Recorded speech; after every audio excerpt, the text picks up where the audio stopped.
Coming up today, war-separated families will meet today for the third and final day of the first stage of the reunion event. We have a special report on another emotionally charged day on Wednesday. Ahead of an expected bilateral summit with the Japanese Prime Minister, President Park Geun-hye says Korea and Japan should move toward a new future based on a correct sense of history and friendship.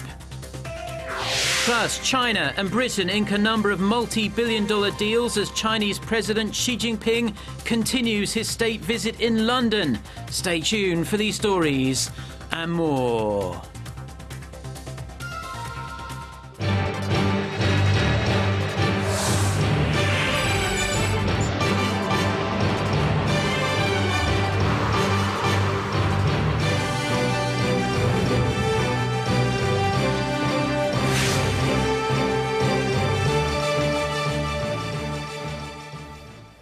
Hello to our viewers around the world. It's 6 a.m. on Thursday, October 22nd here in Seoul. Thank you for joining us. I'm Mark Broome. And we start with the family reunions taking place just north of the border for war-separated families. Today is the final day of the first round of reunions, meaning the families will have to say goodbye, most likely forever, later today. For a look back at what happened on Wednesday, our Connie Kim reports.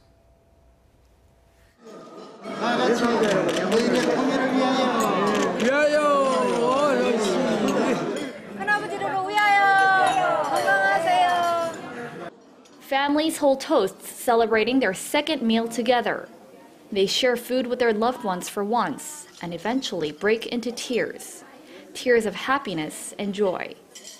만남이 반갑고 헤어지지 않으니 슬프고 오래오래 건강하세요, 아버지.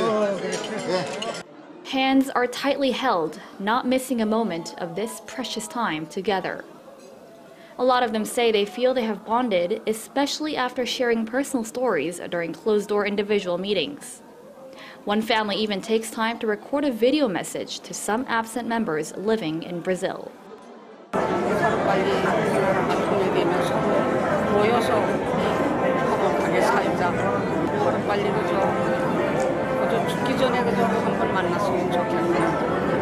Gifts were exchanged as well.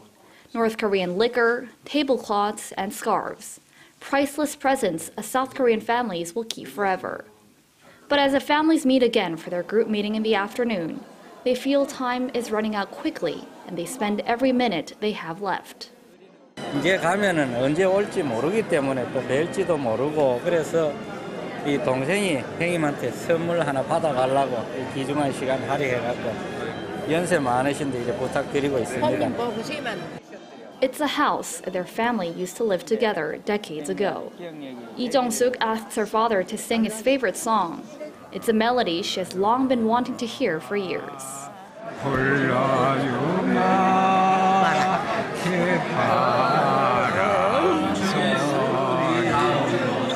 내가 아버지가 이제 우리가 남한으로 가면은 아버지 소리 못 듣잖아요. 그러니까 이 소리를 내가 집에 가져가서 들을 거니까 아버지가 노래 한 번만 더 해주세요. 한 번만.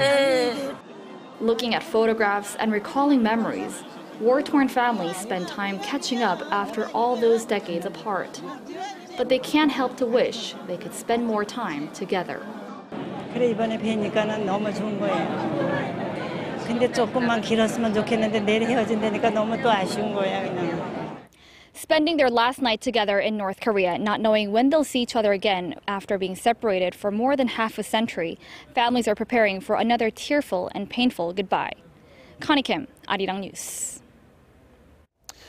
Now, President Park Geun-hye will meet with the leaders of Korea's ruling and main opposition parties on this Thursday to discuss state affairs.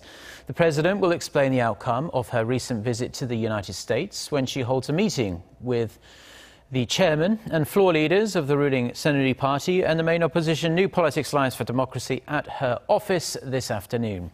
She's also expected to urge them to support the speedy ratification of the bilateral free trade agreement with China and other labour-related bills. However, disagreements will likely arise when they discuss the reintroduction of state-issued history textbooks, which the main opposition party is strongly opposed to. The leaders of Korea and Japan have expressed hope for improving their bilateral relations. It's a welcome change as the relationship between Seoul and Tokyo has soured over the years due to a number of historical issues. For more on whether the coming weeks could be a turning point or another false dawn, Hangang reports. 이번 한일종 정상회의를 계기로 한일 양국 관계를 가로막고 있는 장애물을 제거하고 미래 지향적 발전 방향을 깊이 논의할 수 있기를 바라고 있습니다. Last week in Washington, President Park expressed hopes for a more amicable future with Japan. On Wednesday, in a video message to a Korea-Japan friendship meeting in Seoul, she reiterated that the two neighbors should move toward a new future based on the spirit of a correct sense of history and friendship. Korea-Japan relations are at a historic low as Tokyo continues denying its historical wrongdoings, including its wartime sexual enslavement of Korean women. This has kept the two leaders from holding a summit since both of them took office. Yet, in a video message for the same event, Prime Minister Abe said he hopes to further improve Japan's ties with Korea, calling it one of Japan's most important partners. But on Sunday, Abe made an offering at the controversial Yasukuni War Shrine, raising doubts about his sincerity. The shrine honors millions of Japan's war dead, including Class A war criminals, and any action to pay tribute there by the Japanese leadership frustrates Korea. All this comes less than 2 weeks before Seoul hosts a trilateral summit with Tokyo and Beijing, where President Park and Abe are expected to hold their first summit. But Abe's contradictory actions and words keep many skeptical about how much progress will be made in thawing the current frosty bilateral relations. Hwang Sang-hee, Arirang News. Now, the debate rages on over what Japan would be able to do on the Korean Peninsula under its new security laws. South Korea keeps reiterating that in an emergency or war situation, Tokyo would need Seoul's consent before it could deploy troops anywhere on the peninsula. However, Japanese media says that as South Korea has no jurisdiction in the north, Japan would not need Seoul's approval. Kim Hyun-bin reports.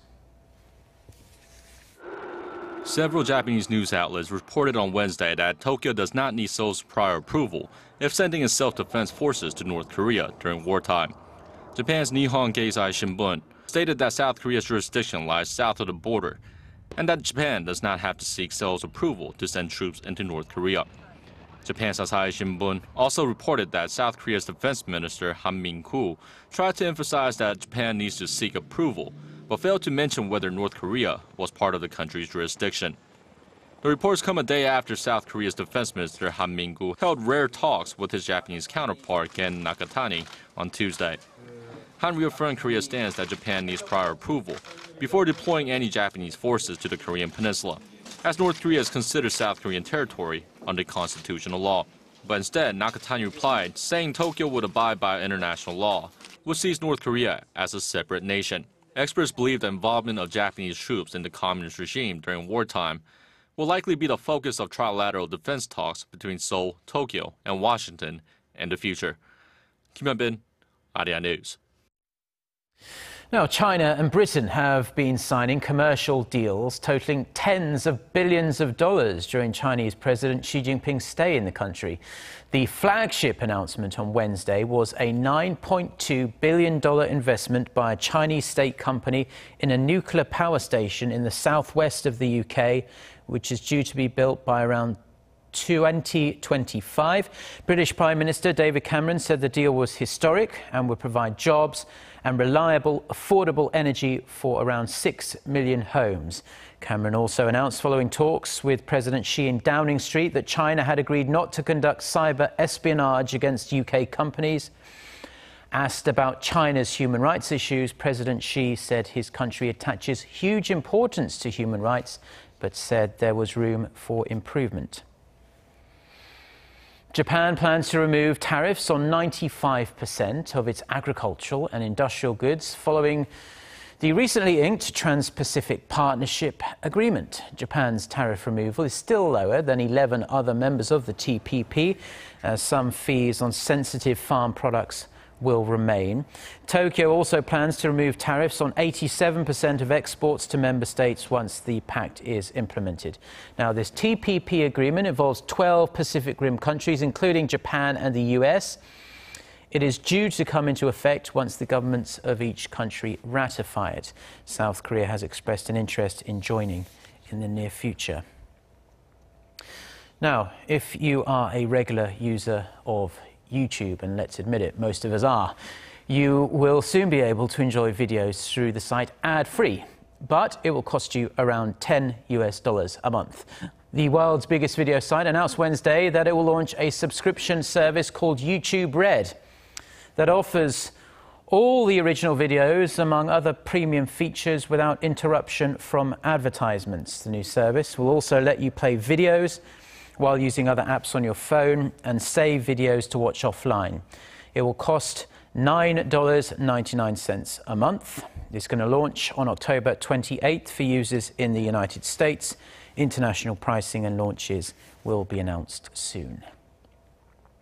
Korean pop music and soap operas are quickly gaining fans around the world, and South American countries are absolutely no exception. Our Hwang Ji-hye reports from Venezuela, where she learned there are thousands of locals craving Korean culture. As Korean idol group M-Black, the first to visit Venezuela, arrives at the airport, it's chaos. Some fans tear up, others scream in excitement. I saw a video in the YouTube most viewed videos from Big Bang, and I got clinged by Kpop and started to research another Kpop group. And the moment I saw M-Black, I fall in love. And she's not alone. Thousands have gathered here at the Teresa Carreño Theater to take part in a Korean pop music festival. What's more surprising, it's organized by the K-pop fans themselves with the help of the Korean embassy in Venezuela. We started this annual event in 2010, and back then only around 100 people came to the festival. But now we have over 2,500 audiences. Officials here say the love toward Korean singers is a continent-wide phenomenon. K-pop bands has been having a lot of influence, not only in Venezuela, but in other countries of South America. And Venezuela is not an exception. No wonder South America is a market with as much potential as Asian countries for Korean artists. We're leaving to Peru right after our performance in Venezuela. We are sure that the fans there will be very supportive, so we'll do our best. And it's not just pop music. The cultural wave is spreading to Korea's food and fashion, an indication K-wave fever will not end anytime soon. I love the language. I would like to learn it. The food. I love bibimbap. I love it. And kimchi also. I would like to dress someday with the traditional dress. I would love that. And also, I would like to marry a Korean guy. Hwang Ji-hye, Arirang News, Caracas. Now, the 2015 Hangang Light Festival in Seoul's Duksom Hangang Park is now open. For a sneak peek of what we can expect, EG1 reports. Colorful graphics are splashed onto the pillar of the Cheongdam Bridge as the 5-day 2015 Hangang Light Festival kicked off on Wednesday. With its history and embedded memories, Hangang, a river flowing through Seoul, is a symbolic place for many Koreans. This autumn, one of its parks is being transformed into a haven for worn-out urbanites. Organized by Seoul City's Hangang Project headquarters, the festival invites various outdoor media artists to screen videos and play music around Duksom Hangang Park. As people often visit the Hangang Pot to take a break and recover from their exhausting daily lives, we thought to connect the basis of the river water with sounds and graphics to give refreshment to visiting citizens. Under the theme, The Dream of Water, the festival aims to bring out an individual's memories and allow them to take a break from their busy world. Water is the most basic component of life that, with its whims, symbolizes the happiness and hardships of life.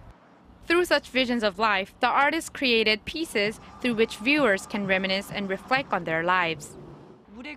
After seeing the show, I could really feel what the dream of water means. It was a unique and interesting experience in the Hangang Park. On top of this, a nearby green is decorated as a garden of light with LED roses, balloons, and paper boats. Visitors can also participate by making their own glowing paper boats. With today's opening, the festival is awaiting your visit until Sunday. So why not wander down and take an autumn evening stroll? 이지원, 아리랑 뉴스.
Well, that's all we have for now. Thank you as always for watching. We'll be back throughout the day with more newscasts. Goodbye.